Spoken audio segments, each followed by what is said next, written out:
Mengenang pertemuan pertama. Bab 639. Setelah Epa mengirim Rila kecil ke rumah sakit, dia tidak menemani Rila kecil ke bangsal.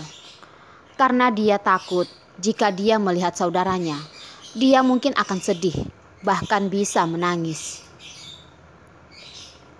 Kakaknya sudah cukup sabar.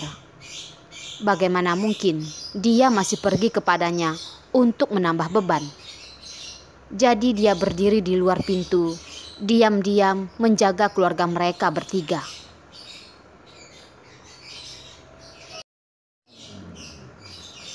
Sejak kecil, kakaknya telah merawatnya.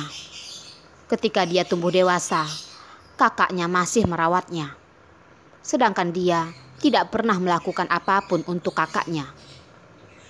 Pada saat ini, biarkan dia menjaga keluarga mereka yang terdiri dari 3 orang di sini. Jangan berbuat lebih banyak untuk mereka. Setidaknya, jangan biarkan orang lain mengganggu waktu bersama keluarga mereka. Dia juga percaya bahwa keponakannya pasti akan merasakan kasih sayang yang dalam dari kakaknya itu. Dan kakak iparnya itu akan bangun. Dokter tidak mengatakan bahwa otak pasien responsif. Selama mereka biasanya berbicara dengannya, itu adalah mungkin untuk membangunkannya. Bahkan jika itu hanya mungkin, Epa percaya bahwa setelah upaya mereka semua, kakak iparnya akan bangun. Ketika Epa memikirkan hal ini, dia menyandarkan tubuhnya ke pintu dan mendengarkan dengan tenang gerakan dari bangsal.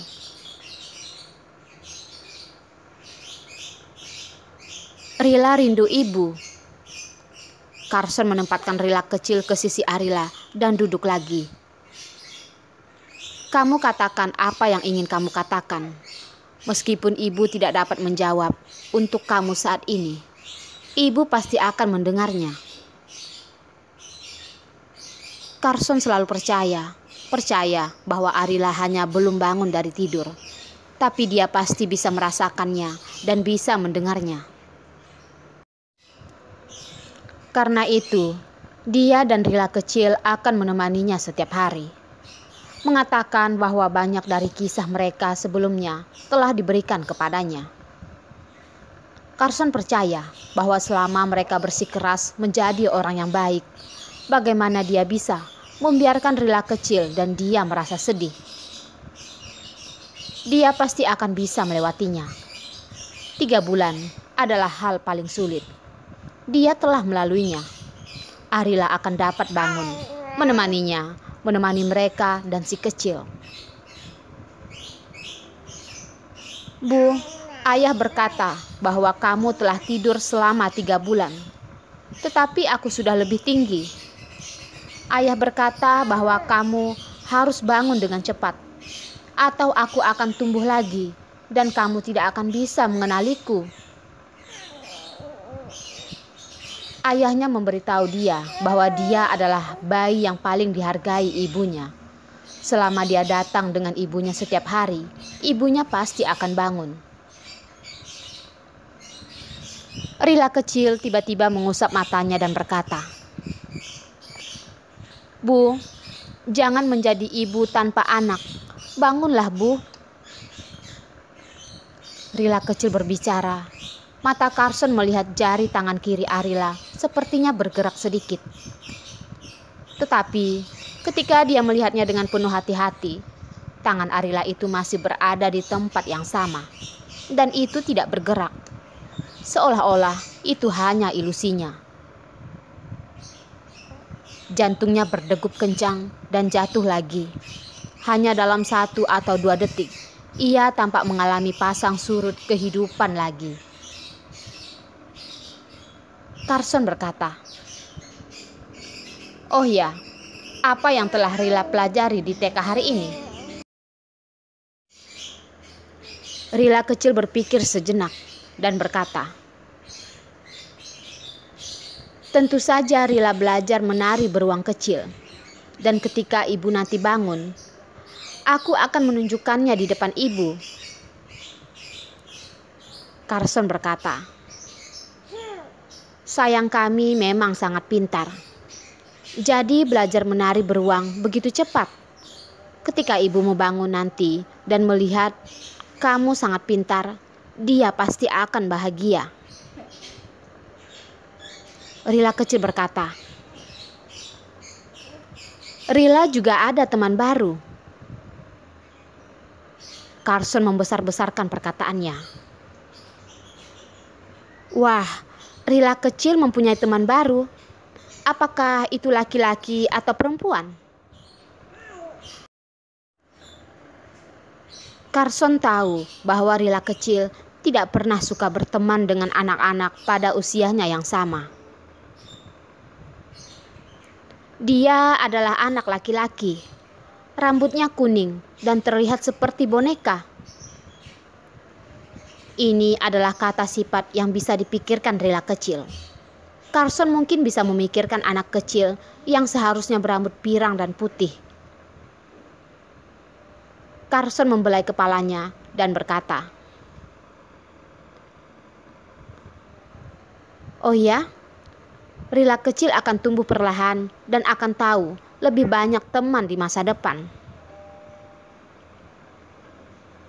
Tapi Rila tidak ingin banyak teman. Rila hanya ingin ibuku dan Abang Hansel. Adapun Abang Sebastian, Rila kecil tidak mau terlalu dekat. Saat ini Sebastian akan datang ke rumah sakit sepulang sekolah dan akan menemani mereka sebentar, lalu pulang bersama Rila kecil. Ibu akan mendengar keinginanmu. Dia akan bangun dan bertemu Rila. Carson mencubit wajah lembut anak kesayangannya itu. Waktu kepergian Abang Hansel sudah lebih dari setengah tahun.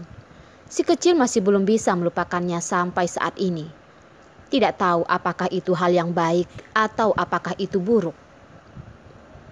Bagi seseorang, jika memiliki orang yang dia rindukan seumur hidupnya, adalah hal yang paling menyakitkan. Tetapi ia bersedia menanggung rasa sakit ini. Merindukan seseorang akan menyakitkan hati. Tapi hal ini membuktikan mereka hanyalah manusia biasa yang mempunyai daging dan darah, bukan binatang berdarah dingin. Namun, sejak kapan dia bukan lagi menjadi binatang berdarah dingin itu? Jika dilihat secara detail, itu bukan dimulai setelah dia menikah dengan Arila. Namun ketika ia bertemu pertama kali dengan Arila. Pertama kali bertemu dengan Arila, cuaca saat itu bersalju. Tanggal 24 Desember, malam sebelum Natal. Ketika pergi ke sana hari itu, bisa mendengar lagu-lagu Natal yang bahagia di jalanan. Lagu-lagunya sangat menyegarkan hati. Banyak orang ketika mendengarnya tidak tahan untuk berhenti dan mendengarkan sambil ikut bernyanyi. Hari itu, Carson kembali ke Kyoto. Awalnya dia akan memutuskan Elisa. Kepribadian mereka sangat berbeda.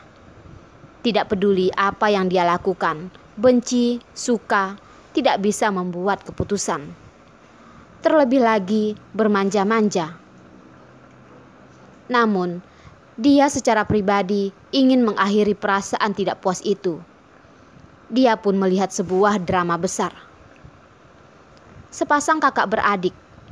Kakaknya hamil janin tunangan dari sang adik. Namun keluarga melindungi si kakak dan mengusir adik keluar dari rumah. Tidak tahu apakah itu karena simpati atau apa. Ketika Carson melihat Arila yang diusir dari rumah dengan mengenakan jaket tebal, dia pun menyuruh sopir mengemudi dan mengikutinya. Carson tidak pernah peduli dengan kehidupan orang lain. Namun entah hantu dari mana, itu membuatnya membuntuti dan pergi ke bar bersamanya. mengawasinya ketika Arila mabuk. Situasi hari itu Carson masih ingat dengan jelas. Arila duduk sendirian di sudut, minum dan minum. Banyak mata yang tidak bermoral di sekitarnya, lama yang menatapnya. Tetapi Arila tidak tahu bahayanya. Kecepatan minumnya seperti meminum air putih. Di sebelahnya, dua pria sedang berdiskusi dengan tergesa-gesa. Gadis itu sangat mabuk. Diperkirakan dia baru saja dipukuli oleh pacarnya. Pria lain pun berkata, "Tepat sekali, kita tidak memiliki pasangan wanita. Dan biarkan dia bermain dengan kita untuk sementara waktu." Kau lihat cewek itu, bibirnya merah merona. Kelihatan kecil, tubuh kecil, telah lahir untuk memikat pria.